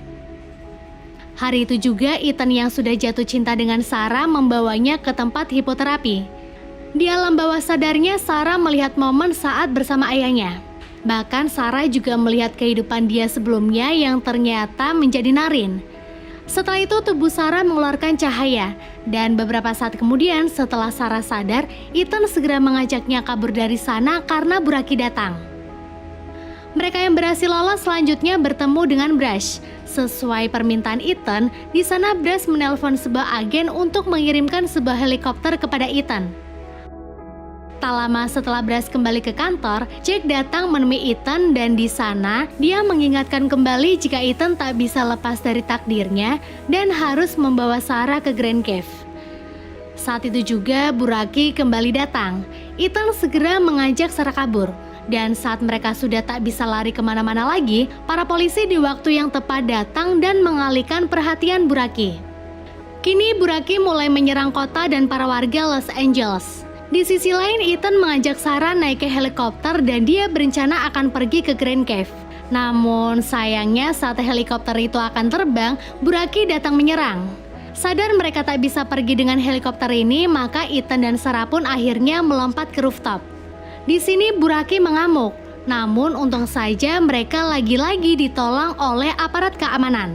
Di sini ketika Buraki hampir kalah, datang Bulkos para pengikutnya yang langsung membantu. Di bawah pasukan Buraki yang lain juga mulai berdatangan. Aparat keamanan kompak menghabisi makhluk tersebut dan peperangan hebat pun terjadi. Di sisi lain, Ethan dan Sarah ditolong oleh seorang agen. Namun di suatu gedung, agen tersebut mengatakan jika dia ingin membunuh Sarah sebab dialah dalang dari semua ini. Ethan yang mencoba melindungi Sarah terkena tembakan lumayan parah di bahunya. Untung saja agen satunya segera membunuh pelaku tersebut. Dia kemudian memberikan kunci mobilnya kepada Ethan agar dia dapat menyelamatkan Sarah. Di perjalanan Sarah mengatakan jika hari ini adalah hari ulang tahunnya yang ke-20. Kemudian tepat setelah Sarah mengatakan itu, tiba-tiba saja pasukan Bulkos datang menyerang. Pertarungan ini berhasil membuat Ethan tak sadarkan diri. Saat bangun, dirinya kini sedang berada di markas Buraki. Saat itu juga Sarah dibawa ke altar untuk dijadikan persembahan. Dan ketika mereka sudah tidak mempunyai harapan apa-apa lagi, tiba-tiba saja kalung yang Ethan bawa bersinar dan mengeluarkan ledakan. Efek dari ledakan itu semua pengikut Buraki musnah kecuali pemimpin Atrox. Namun tidak lama kemudian dia juga musnah karena menyentuh kalung Ethan. Selesai mengalahkan Atrox, Ethan didatangi Buraki yang siap menyerang. Ethan pun segera dilempar Buraki, sementara Sarah, kekuatan Yuhijunya akan segera diambil. Beruntungnya nih, pada saat itu pula Imogi baik datang menolong. Nah, lu dari mana aja ngap? Namun dalam pertarungan ini, Imogi baik kalah dan mati. Saat itu juga kekuatan Yuhiju di tubuh Sarah yang telah berumur 20 tahun muncul. Kekuatan itu pun berhasil menghidupkan kembali naga baik yang sempat mati tadi. Sesaat setelahnya, Sarah jatuh pingsan. Sementara Imogi baik yang telah diberi kekuatan Yuhiju oleh Sarah, kini memiliki kekuatan yang sangat sempurna. Dengan begitu, walaupun harus melewati pertarungan yang sangat sengit, akhirnya dia pun berhasil mengalahkan Buraki. Sarah yang terbangun dan sadar jika dirinya akan meninggal segera mengucapkan salam perpisahan kepada Ethan. Ethan jelas sangat merasa sedih dan di sini Jake juga menghilang karena tugasnya telah selesai. Lalu scene ditutup dengan naga baik yang membawa Yuhiju Sarah ke langit dan film pun selesai.